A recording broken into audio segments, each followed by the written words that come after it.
Hello, everybody, and welcome back. This is Suspects and Spirits, and I'm your host, Taylor Seraphin. And I don't think I brought any hosts with me today. No ghostly hostesses or hosts that I'm aware of, but we'll see. Because my husband and I just got back from our Vegas trip. We decided last minute, so very last minute, that, we were like, hey, we should go on a little getaway. And we were like, oh, yeah, let's go to Vegas. It'll be so fun. I told my husband, while we're there, though, we have to, absolutely no questions asked, we have to go to the Zach Baggins Museum. I've been wanting to go there for years, you guys. I wanted to see all the things he has, all the haunted artifacts. And let me tell you, oh my God. I mean, I knew he had a lot of stuff, but I was completely unprepared for just the sheer volume of things he has. I mean, dear Lord, after I left that place, well, actually, we'll get into that in a minute. There's some shit happening in there. I felt like after I left, I needed to just eat an entire bowl of amethyst because it is just so heavy in there. I didn't realize how long the tour was going to be. I bought the tickets and didn't really pay attention to like the length details, which is my fault. But it was a 2.5 hour tour. That's what we got. We got the RIP passes, which are totally worth it. You guys, if you're going to go there, get the RIP passes. We got little lanyards and we got free t-shirts afterwards. We got to go into other rooms that weren't available to the general admission pass holders during the tour. So we got to see things in separate rooms away from the regular tour. Like there were human skeletons that we got to see. That was weird. And then we also got to go down into the basement. So, I mean, if you guys know anything about this home, you know it's a beautiful Tudor style home. It's really cute from the outside. It's adorable, a little different on the inside, but it was owned by practicing occultists originally, and they used to hold sacrifices in their basement. So, getting to go down there was wild. Um, when we went down there on our tour, the rest of the general admission pass holders, they stayed upstairs and they just kind of watched us. I guess there's a camera and you can like watch the people go into the basement. I did not like the vibes down there. It's very dark down there, both visually and energetically. It feels like, when you're walking downstairs, if you've ever played chicken in the pool, I know this is a weird analogy, but when you have somebody on your shoulders, like if you ever held someone on your shoulders, that feeling of pressure, that's what it felt like walking down there. Like something was just pushing you down. And between the spirit box that's down there, making a bunch of noise and trying to capture voices, and then all of the things in the basement and just the energy, it was pretty terrifying. And afterwards, I did not feel well. And anyone who knows me knows that I have a pretty high pain tolerance. I don't really, nothing phases me that easily when it comes to pain. Afterwards, they have this big amethyst chair that you can sit in, which is really nice. It's very cold. You walk out, you can sit in it, take a deep breath, and just, release any negative energy. So that was really cool that they have that. They have Palo Santo and sage in the gift shop. I actually brought my own. So afterwards, we went outside and we saged ourselves. And then I asked the other people in the tour if they wanted me to sage them as well. And at first they were like, no, it's okay. And they started walking away. And then suddenly all of them stopped and they turned around and they were like, actually, yeah. They were like, could you sage us? So I was like, sure. Saging everybody. And my husband, who's much more skeptical than I am, he is David. If you know David, like he leans toward like, yeah, maybe there's something, but he's also much more skeptical. He'll come up with any kind of logical explanation that he can find. And even he during the tour was like, this is wild. Like this is crazy. Even that to him, even the energy was just heavy. And I told him before we went there, I was like, listen, don't fuck around. Don't be joking. Okay, be respectful because there's no way we're taking any of the shit in their home with us. There have been countless stories of people, claiming that there's an attachment to them when they leave. And I was like, absolutely not. People get hurt afterwards. You guys probably have heard about what happened to Post Malone when he and Zach looked at the Dybbuk box and Zach touched it. I mean, just it's bad luck. Bad things happen when you fuck around with that stuff. And that's why I try and remain as respectful as possible, no matter where I go, whether it's a haunted hotel or this museum. Be respectful.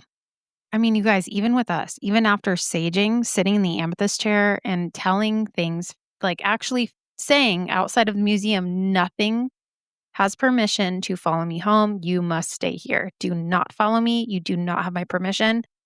We still had weird shit happening to us the rest of our time in Vegas. We had 2 days left in Vegas after that, and things just kept happening. And I was like, it's the museum. Like, that's got to be it. When I was in there, I talked to Peggy the doll. She talked back to me. I'm wondering if something happened between the basement and Peggy, all of that, because it wasn't just one or two things. If it was one or two things, I'd be like, coincidence, maybe. More than three is not a coincidence, in my personal opinion. Uh, so when we got home, I decided that we needed to use my Palo Santo. I opened the windows. I cleansed our energy. I cleansed our free t-shirts that we got from the museum. I cleansed our lanyards, everything. We even laid down with amethyst. I made sure to try and cleanse our crown chakra, heart chakra, sacral chakra, all of it, because I wasn't fucking around. I made my husband, my skeptical husband who doesn't believe in all of that stuff, he won't even meditate. He was like, okay, what do I do? And I was like, just lay down and I'm going to cleanse you. And he was like, okay. Because at that point, even he was like, something weird is going on. This isn't normal. This many bad things don't just happen to somebody. So, I mean, I personally feel like it was the museum. But I will say, though, it was not all negative. Like, not a bunch of, it wasn't so bad that it ruined our trip. Our trip was amazing. We had so much fun.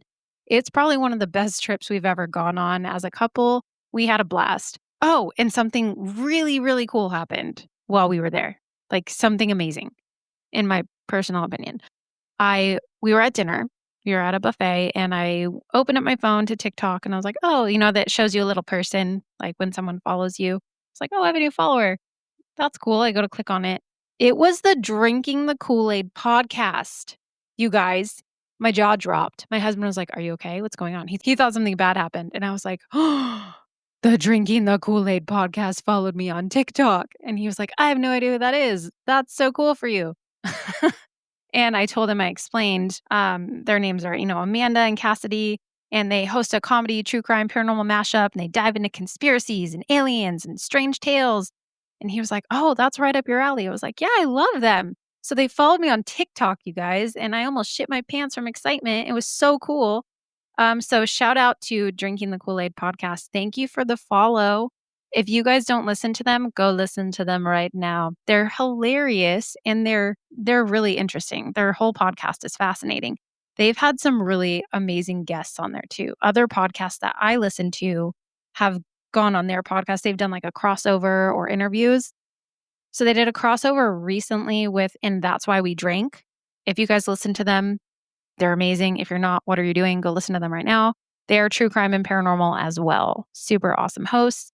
And then this Drinking the Kool-Aid podcast, they even had the one, the only Stephen Ray Morris on their podcast. Stephen Ray Morris. If I have any My Favorite Murder fans on here listening, you guys know Stephen. Stephen, you know him and his mustache. So when I saw that they're like buddies with him and they followed me on TikTok, I was elated, like so excited. So I will say it wasn't all bad. Okay. There was some pretty bad luck. I will say a good 7 to 10 things happened that we were like, what the fuck is going on? But that one thing was really exciting. And then, of course, just getting to spend time together and being away from just the normal responsibilities of life.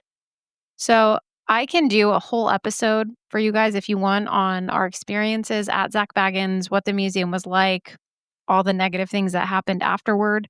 I'll make a whole bonus episode about it because if I continue talking about it, this whole episode is going to be about that and not about the one that I spent time writing for you. I've been to some pretty paranormally active places and nothing like what happened to me after Zach Baggins and during Zach Baggins Museum has happened to me in my 32 years of life. Like, it was very intense. It's the real deal. I mean, there's a whole serial killer room. He has an entire room with stuff from Charles Manson, John Wayne Gacy, Richard Ramirez, BTK, like actual artifacts from them.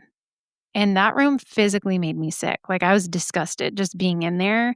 It was a very different, heavy energy. So I'll get into that in the bonus episode. Actually, you know what? That bonus episode, I'm probably just going to make it available to you before this episode. I'm sorry. If you're listening to me talk about all of this again, I'm not going to go back and edit all that out. So I'm sorry. You can skip ahead. But that bonus episode will be available to you before you hear this episode. So yeah, you're welcome. I will stop rambling now and get into today's episode. All right, you guys. So today we are going to be doing a paranormal episode, which is perfect given my recent experiences. We are going to be talking about Maple Hill Cemetery, located in Huntsville, Alabama.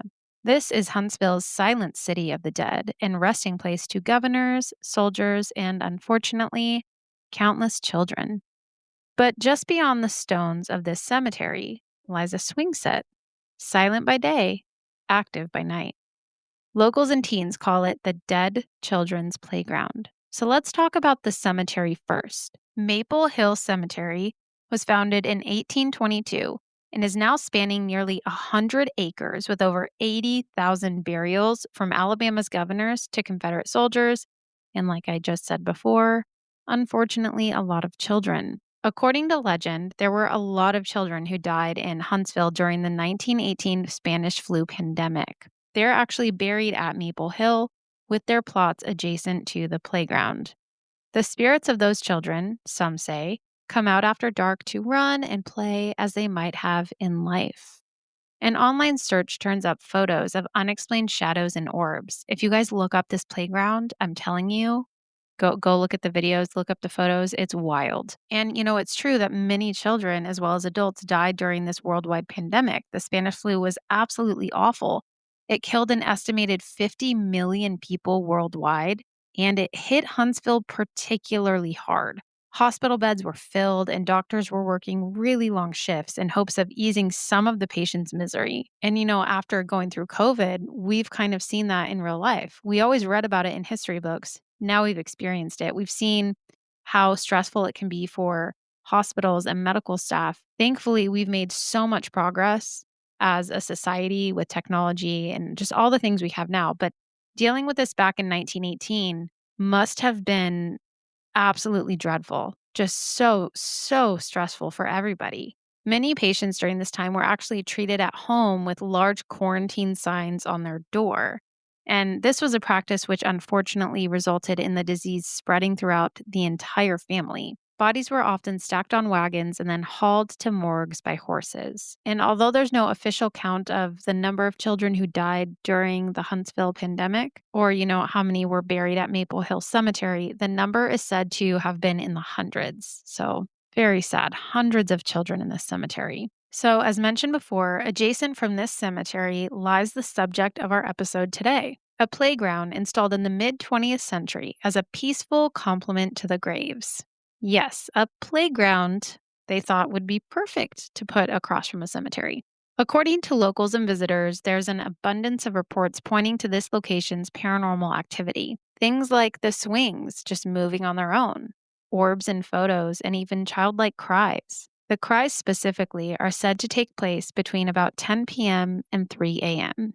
Now, this playground, it isn't naturally, nestled into the rocky cliffs near the cemetery, which is beautiful, by the way.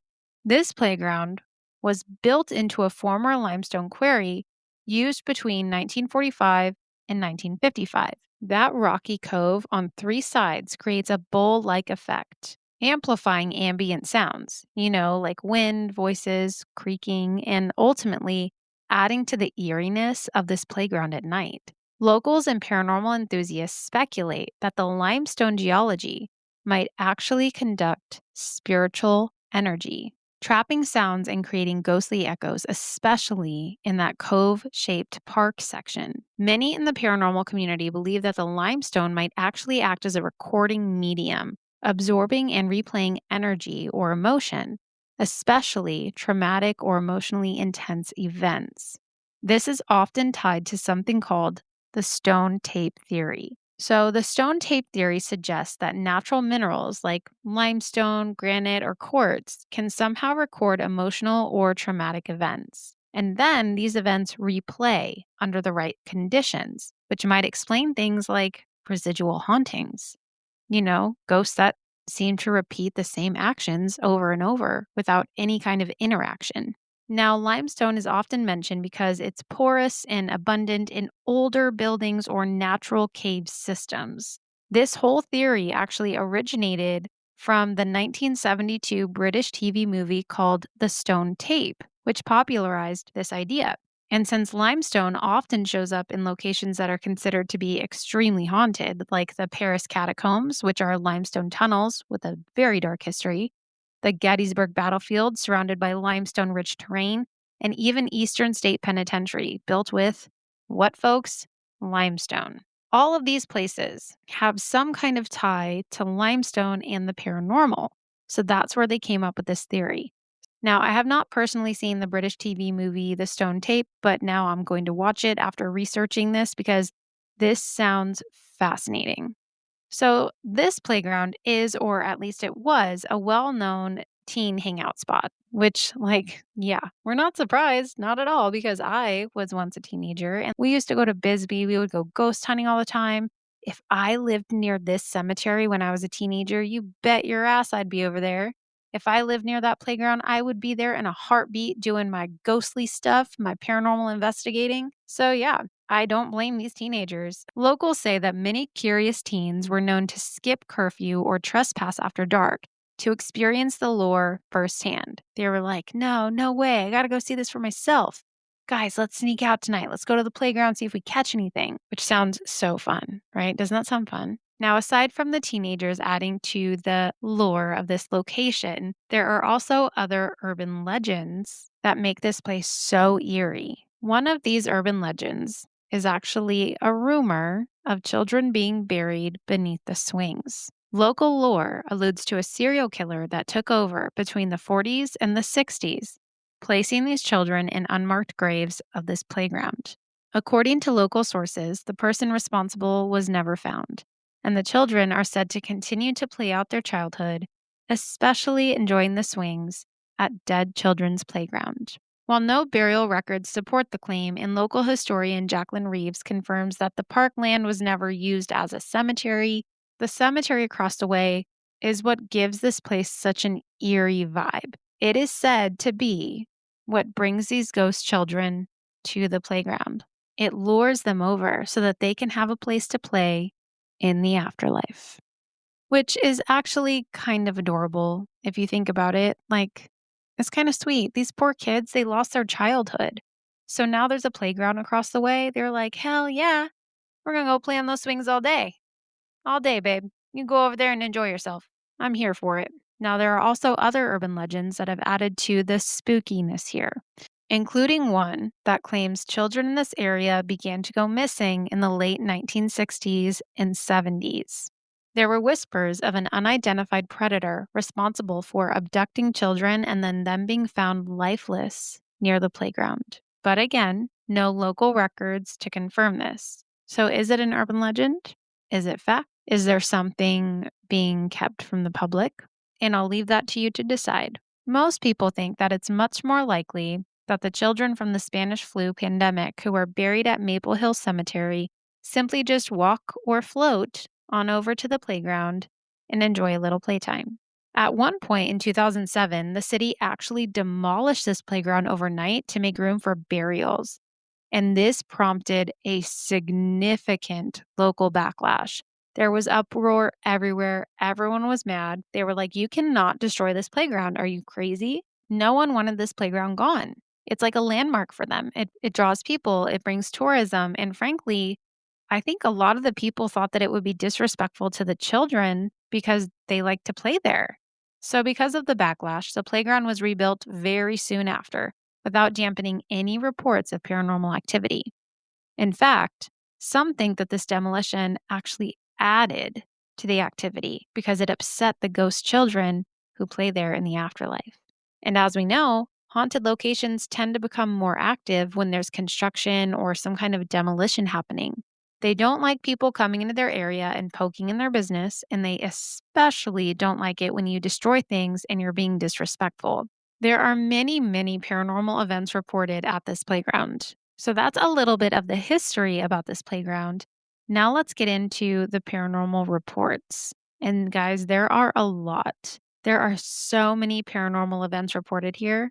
Some of the phenomena taking place here, as mentioned before, are the swings moving on their own, even during the daytime, in perfectly still, calm weather. Like there doesn't even need to be a breeze, and people will see the swings going back and forth on their own.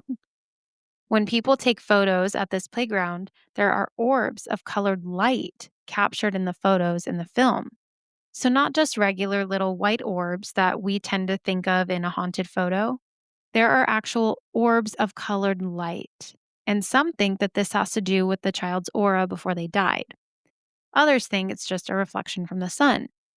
I'm a believer, so I think that the aura theory could be true. And these orbs are never high up, they're never near the trees, they're always at child level. Everyone says that they are the height of a child. They never hover above that. But the one thing that creeps people out the most at this playground is the eerie laughter and the whispers. Many people have caught EVPs of disembodied voices calling in the night and childlike laughter. In January of 2008, the Alabama Paranormal Society recorded EVPs. They also saw those colored orbs, and they even witnessed a fleeting female figure. So, what are some other eyewitness testimonies? Real voices from hauntedplaces.org and even Reddit say, quote, "We used a ghost box and got the words playing, laughter, push me, and then saw the swings move, and you can feel them," end quote.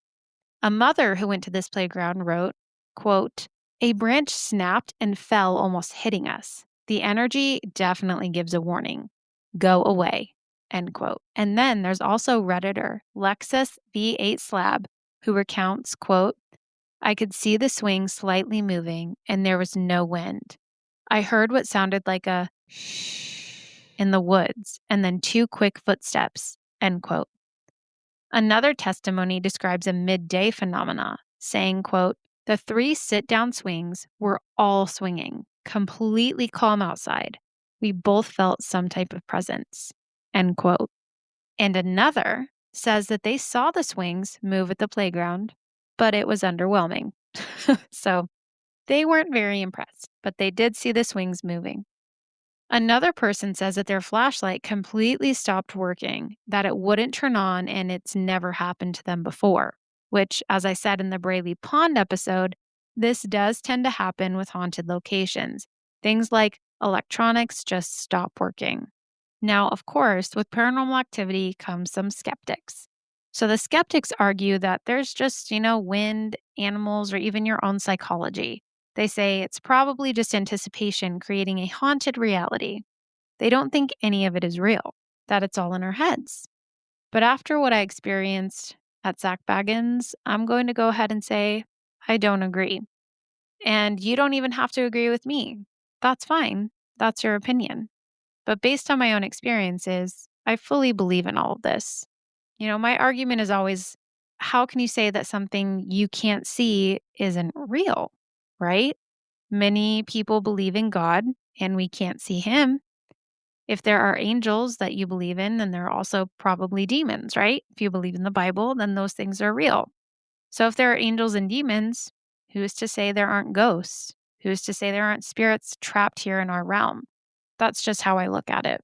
U.S. Ghost Adventures, Alabama Paranormal Society, and even small ghost tours report EVPs, orbs, and creaking swings. There was also a website I found called the Rocket City Now website that says, quote, "The swings come alive at night. Laughter echoes through the air, and sightings of orbs give people chills," end quote. Let's explore some of the other EVPs that were captured. I wish I could give you guys the audio, but due to copyright, things like that, I can't share them on the podcast. I can encourage you to go find them yourself. Go look them up. They're really creepy. One of them was the whisper of the word play at 11 p.m.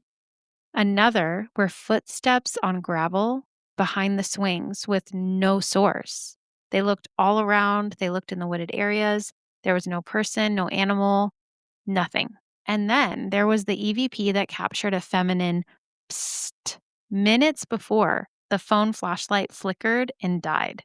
A phone flashlight, you guys. Has your phone flashlight ever flickered and died on you? It's very weird. All of this was layered over creaking chains and distant laughter. So those are the EVPs that people have captured. What about visual evidence? Most of the visual evidence captured here are the orbs that tend to swirl around the height of a child. And then there was the fleeting figure that somebody saw. I'm not sure they captured video evidence of it, but they said that they saw a fleeting figure. So lots happening at this location. Orbs, laughter, voices telling you to play, voices saying shh. I wonder what I would capture if I went there. So let's weigh some fact from fiction. Maple Hill Cemetery exists. Okay, this is right across from the playground. And this has a verified history that I detailed earlier dealing with the Spanish flu that devastated the town. While the child mortality and burial specifics are undocumented, it is well known that many children are buried there. Now, the 1960s abduction theory and the serial killer theory, while not entirely impossible, they're not verified. There really isn't any record of this happening, but Huntsville is home to some crazy serial killers from the past. And a lot of them have been caught, but maybe there were more. We don't know. What we do know is that paranormal claims here are numerous and consistent.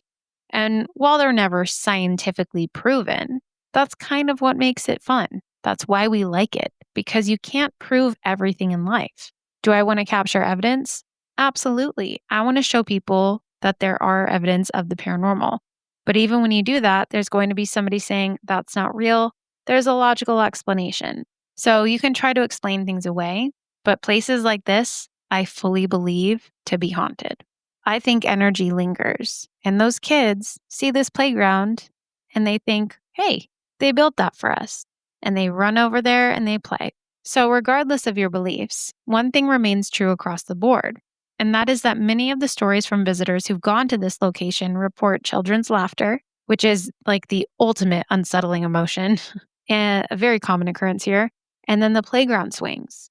Swings are like a symbol of innocence. And here it becomes a little bit morbid. They tend to swing on their own, even in the daytime, and there doesn't even need to be wind. All of this, combined with the genuine tragedy of the Spanish flu, becomes the perfect storm for lore echoed in novels, tours, Reddit confessions, and even live investigations.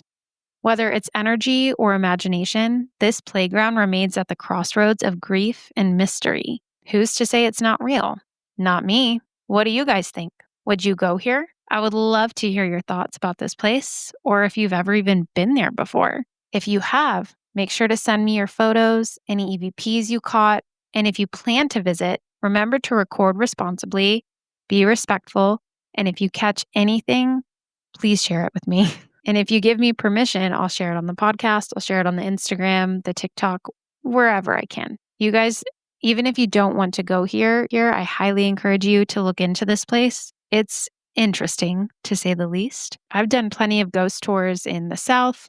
I've been to Fort Sumter. I've been on other ghost tours like the jail tour that they have in South Carolina. I've never been to Alabama, but now this is on my list. I want to go. Who's with me? Let's go on a girls' haunted ghost trip to the Dead Children's Playground. That would be fun, right? A haunted girls' trip. If you happen to have any other paranormal stories or experiences that you would like to share, email them to me, suspectsandspiritspod@gmail.com. You can also DM them to me on Instagram, TikTok, on the podcast, Facebook, anywhere. Go ahead and send them in for the next Booze Clues episode. I'm gathering a couple new submissions that are being sent in already, getting the episode all set. So if you want yours included, send it in. And then real quick, I just wanted to give a shout out to the people who have been reviewing on Apple Podcast. Some of you have asked me, how do I write a review on Spotify? Unfortunately, on Spotify, you can't write a review. You can comment though. So if you go in and you comment under the episode, that also helps engagement.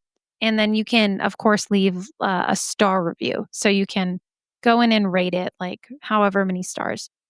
For Apple Podcasts, though, you can leave stars and you can also write a whole review, which is what helps the podcast get up in the charts. So, really quick, shout outs to Mackenzie T22.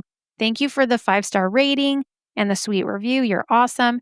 Thank you, Charlie Tina. Thank you, Criminal Clara. Thank you, Roxy21. And thank you, Imperfect Betty. I appreciate all the reviews from you guys. And let's keep them coming. Let's keep them rolling in. Get those reviews going. Remember, you can go follow the podcast on Instagram, TikTok, Facebook, all of those places. Go follow, like, share wherever you follow things. And yeah, that's all I have for you guys today. Stay spooky, stay curious. Don't bring any entities home with you. Remember to sage yourself. And remember to trust your lizard brain. Until next time, goodbye.